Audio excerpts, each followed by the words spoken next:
السلام علیکم ناظرین کرام، آج کا ہمارا عنوان خاص ہے کہ عام انسان و اولیاء کرام کی نماز میں کیا فرق ہوتا ہے۔ آج ہم اسی عنوان پر روشنی ڈالیں گے، تو جتنے لوگ چینل پر نئے آئے ہیں وہ فوراً چینل کو سبسکرائب کر لیں۔ تو چلیے ناظرین کرام، سلسلہ شروع کرتے ہیں بنا دیر کیے۔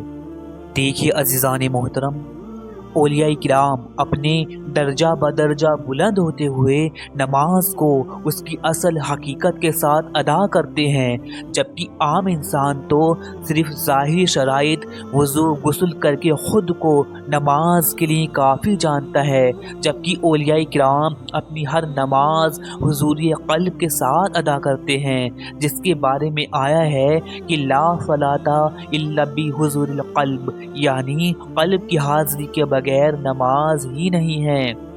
ایک عام انسان وقتی صلاۃ پڑھتا ہے، جبکہ اولیاء کرام دائمی صلاۃ ادا کرتے ہیں جو ہر وقت صلاۃ میں رہتے ہیں۔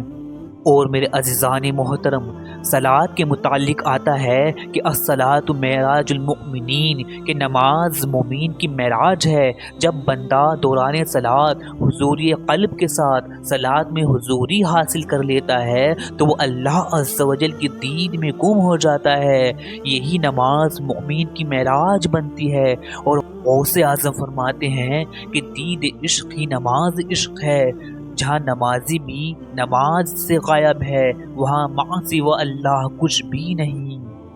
تو میرے عزیزان محترم، اس کے متعلق میں آپ کے سامنے مولائے روم کا نماز کو لے کر ایک دلچسپ واقعہ سامنے رکھنے جا رہا ہوں۔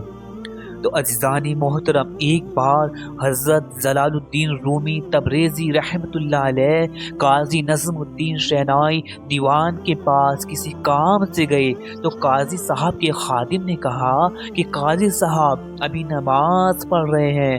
تو اس پر جلال الدین رومی نے پوچھا، کیا قاضی صاحب کو نماز پڑھنا آتا ہے؟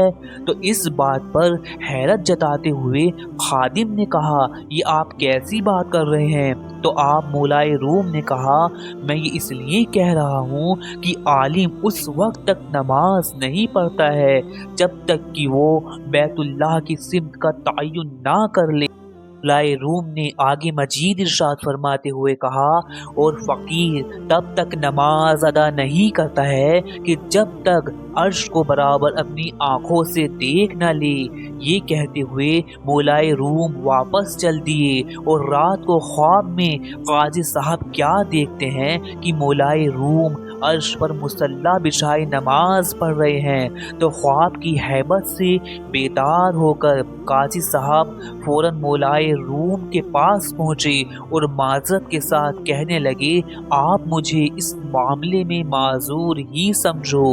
تو مولائے روم نے فرمایا کہ اے نظم الدین، یہ جو آپ نے دیکھا کہ میں عرش پر مصلی بچھائے نماز ادا کر رہا ہوں، یہ تو فقیروں کی نمازوں کا ادنا سا درجہ ہے۔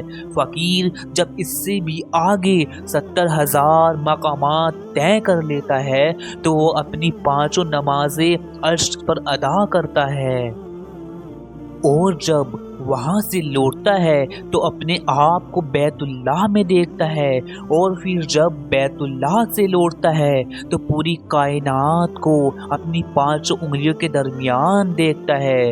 اور جب فقیر اس سے بھی آگے 70,000 مقامات طے کر لیتا ہے تو اس کا مقام مقام سے نکل کر لا مقام میں ہوتا ہے، اور اس پر اللہ عز و جل کے علاوہ کوئی بھی واقف حال نہیں ہوتا۔